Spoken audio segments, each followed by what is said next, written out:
উদ্বোধনী অনুষ্ঠান পাহাড়ি ফল মেলা 2024।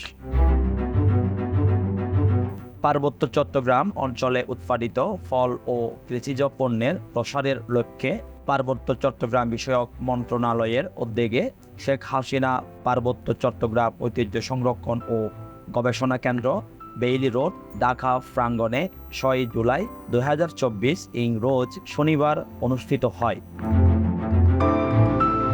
মেলার উদ্বোধনী অনুষ্ঠানে প্রধান অতিথি হিসেবে উপস্থিত ছিলেন জনাব ওবায়দুল কাদের এমপি, মাননীয় মন্ত্রী, সড়ক পরিবহন ও সেতু মন্ত্রণালয়। অনুষ্ঠানে সভাপতিত্ব করেন জনাব গজেন্দ্রলাল ত্রিপুরা এমপি, মাননীয় প্রতিমন্ত্রী, পার্বত্য চট্টগ্রাম বিষয়ক মন্ত্রণালয়। এছাড়াও বিশেষ অতিথি হিসেবে উপস্থিত ছিলেন জনাব নাহিদ ইজাহার খান এমপি, মাননীয় প্রতিমন্ত্রী, সংস্কৃতি বিষয়ক মন্ত্রণালয়। জনাব দীপঙ্কর তালুকদার এমপি, সভাপতি, পরিবেশ, বন ও জলবায়ু পরিবর্তন মন্ত্রণালয় সম্পর্কিত সংসদীয় স্থায়ী কমিটি।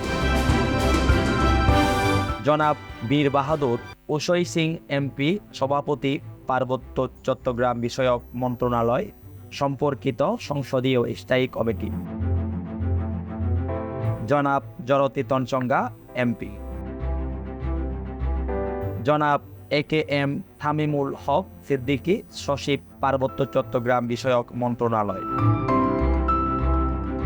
জনাব সুদত্ত চাকমা, চেয়ারম্যান, উপজাতীয় শরণার্থী বিষয়ক টাস্কফোর্স, খাগড়াছড়ি। জনাব সুপ্রদীপ চাকমা, চেয়ারম্যান, পার্বত্য চট্টগ্রাম উন্নয়ন বোর্ড। জনাব ফেসোয়েলা, চেয়ারম্যান, বান্দরবান পার্বত্য জেলা পরিষদ। জনাব অংশুইপ্রু চৌধুরী, চেয়ারম্যান, রাঙ্গামাটি পার্বত্য জেলা পরিষদ। জনাব মংশুইপ্রু চৌধুরী, চেয়ারম্যান, খাগড়াছড়ি পার্বত্য জেলা পরিষদ। এছাড়াও 3 পার্বত্য জেলা রাঙ্গামাটি, খাগড়াছড়ি ও বান্দরবান থেকে আগত পাহাড়িরা ফল প্রদর্শনী মেলায় অংশগ্রহণ করেন। এই মেলা 6 জুলাই 2024 থেকে 12 জুলাই 2024 পর্যন্ত চলবে। উক্ত মেলায় সবার উপস্থিতি কামনা করছি।